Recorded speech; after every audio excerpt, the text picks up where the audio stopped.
بسم اللہ الرحمن الرحیم۔ آج کا وظیفہ بہت ہی خاص اور مجرب ہے۔ اگر آپ اس وظیفے کو کریں گے تو آپ کو بہت فائدہ حاصل ہوگا اور یہ آزمایا ہوا عمل ہے۔ آپ اس عمل کو، اس وظیفے کو پوری توجہ اور غور سے سنیں۔ انشاءاللہ اللہ پاک آپ کی ہر دعا قبول فرمائے گا اور آپ کی نیک دلی خواہش اور حاجت کو پورا کرے گا۔ آپ کے کاروبار میں برکت عطا فرمائے گا، رزق دولت کو وسیع کشادہ کرے گا، اور جو لوگ بے روزگار ہیں، تنگ دست ہیں، ان کو اپنے غیبی خزانوں سے رزق جیسی نعمت سے مالا مال فرمائے گا۔ اللہ پاک آپ کی ہر مشکلات کو دور فرمائے، سب کی پریشانیوں کو دور فرمائے، سب کی مالی مشکلات کو آسان فرمائے۔ تو آج ایک بہت ہی خاص عمل بتانے والا ہوں۔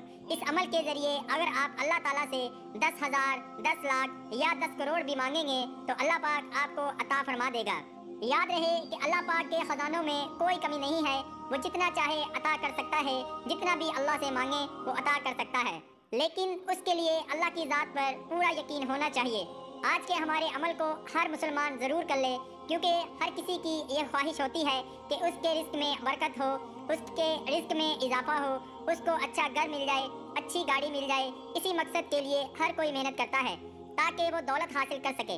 یاد رہے کہ اس کائنات کی ہر طرح کے خزانے اللہ پاک کے قبضہ قدرت میں ہیں۔ اللہ تعالیٰ جسے چاہتا ہے اپنے خزانوں سے عطا کرتا ہے، اور اللہ تعالیٰ کے خزانوں سے لینے کے لیے کچھ ایسے ورد ہوتے ہیں، کچھ ایسے اذکار ہوتے ہیں کہ جن کے پڑھتے رہنے سے اللہ تعالیٰ رزق و دولت عطا فرماتا ہے۔ انہی اذکار کی وجہ سے اللہ پاک پریشانیوں کو بھی دور فرماتا ہے اور دولت سے بھی نوازتا ہے۔ آج کا ہمارا یہ خاص عمل کیا ہے اور آپ نے یہ کیسے کرنا ہے؟ آج کے عمل کی جانب آپ کو بتاتے ہیں کہ آپ نے یہ عمل کیسے کرنا ہے۔ اس عمل کے لیے آپ کو ایک کاغذ اور ایک پینسل یا پین چاہیے ہوگا۔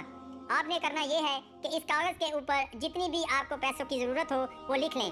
اگر 10,000 چاہیے تو 10,000 لکھیں، 10 لاکھ چاہیے تو 10 لاکھ لکھ لیں، یعنی جتنی بھی آپ کو دولت چاہیے وہ رقم آپ اس کاغذ پر لکھ لینے کے بعد آپ نے اس کاغذ پر ہی عمل کرنا ہے۔ اس عمل کے طریقے کو توجہ کے ساتھ آخر تک ضرور سنیے گا۔ ہمارے اکثر بہن بھائی ویڈیو کو مکمل نہیں دیکھتے، اسکپ کر جاتے ہیں اور بعد میں کمنٹس میں پوچھتے رہتے ہیں کہ عمل کیسے کرنا ہے، یا پھر وہ عمل کے حوالے سے کوئی ضروری چیز مس کر دیتے ہیں اور فائدہ نہ ہونے پر کہتے ہیں کہ ہم نے عمل کیا تھا، حالانکہ عمل ہی انہوں نے پورا نہیں کیا ہوتا۔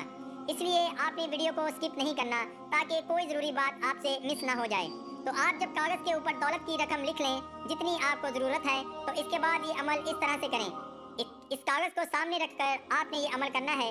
آپ نے کاغذ سامنے رکھ کر 5 مرتبہ بسم اللہ الرحمن الرحیم پڑھنا ہے، اور اس کے بعد آپ نے 5 مرتبہ استغفر اللہ پڑھنا ہے، اور اس کے بعد آپ نے 5 مرتبہ سورۃ کوثر پڑھنی ہے۔ اس طرح سے یہ عمل مکمل کرنے کے بعد آپ نے اس کاغذ کو لپیٹ لینا ہے اور اس کاغذ کو اپنے بٹوے میں، اپنے پرس میں یا پھر کسی ایسی جگہ پر رکھ دینا ہے جہاں پر آپ پیسے رکھتے ہیں، اور اس کاغذ کو آپ نے سنبھال کر رکھنا ہے تاکہ یہ کاغذ بعد میں آپ کو بآسانی مل سکے۔ بہتر یہ ہے کہ آپ اس کاغذ کو اپنی جیب میں رکھ لیں، کیونکہ اس عمل کو آپ نے صرف ایک بار ہی نہیں کرنا بلکہ آپ نے روزانہ اس عمل کو کرنا ہے، اور کم از کم آپ نے اس عمل کو 7 دن تک لازمی کرنا ہے۔ اور جب دوبارہ آپ یہ عمل کریں تو آپ نے اسی طرح سے کاغذ کو اپنے سامنے کھول کر رکھنا ہے، اور اسی ترتیب سے آپ نے یہ عمل کرنا ہے، یعنی بسم اللہ الرحمن الرحیم، استغفر اللہ اور سورہ کوثر کو 5 مرتبہ پڑھنا ہے، اور اس طرح سے دوبارہ اس کاغذ کو لپیٹ کر رکھ لینا ہے اور 7 دن تک اس عمل کو کرنا ہے۔ اس طرح سے جب آپ روزانہ عمل کریں گے اور اللہ تعالیٰ سے اپنے لیے دعا مانگیں گے، تو اللہ تعالیٰ سے دولت کا سوال کریں گے تو انشاءاللہ وہ ذات آپ کو ضرور دولت سے نوازے گی۔ یاد رہے کہ اللہ کے خزانوں میں کسی چیز کی کمی نہیں ہے، بس کمی ہے تو ہمارے مانگنے میں ہے۔ پورے یقین کے ساتھ اس پر عمل کریں اور اللہ پر مکمل بھروسہ رکھیں کہ وہ ضرور آپ کو اپنے خزانوں سے نوازے گا۔ اس عمل کو ضرور کریں، جتنا یقین کے ساتھ اللہ کی ذات سے مانگیں گے اتنا ہی جلد آپ کو نتائج دیکھنے کو ملیں گے۔ اس لیے اس عمل کو خود بھی کریں اور دوسروں کے ساتھ بھی اس عمل کو شیئر کریں، وہ بھی اس خاص عمل سے استفادہ حاصل کر سکیں۔ دوستو یاد رہے کہ سورہ کوثر کی پہلی آیات انا اعطیناک الکوثر، یہ آیات بے شمار برکتوں اور رحمتوں کا خزینہ ہے۔ یہ سورت رنج و غم، حزن و ملال کو دور کرتی ہے، قلب مومن کو شادمانی اور خوشیاں عطا کرتی ہے، کیونکہ جب سرکار دو عالم صلی اللہ علیہ وآلہ وسلم کو کفار نے ابتر ہونے کا طعنہ دیا تو اللہ پاک نے یہ سورت نازل فرمائی، آپ کی دل جوئی فرمائی، کفار کے طعنے سے آپ کے قلب خاطر پر جو بار گرا آ گیا تھا اس کو دور فرمایا، آپ کو کوثر یعنی برکت اور جنت کے حوض کوثر عطا فرمانے کی خوشخبری سنائی۔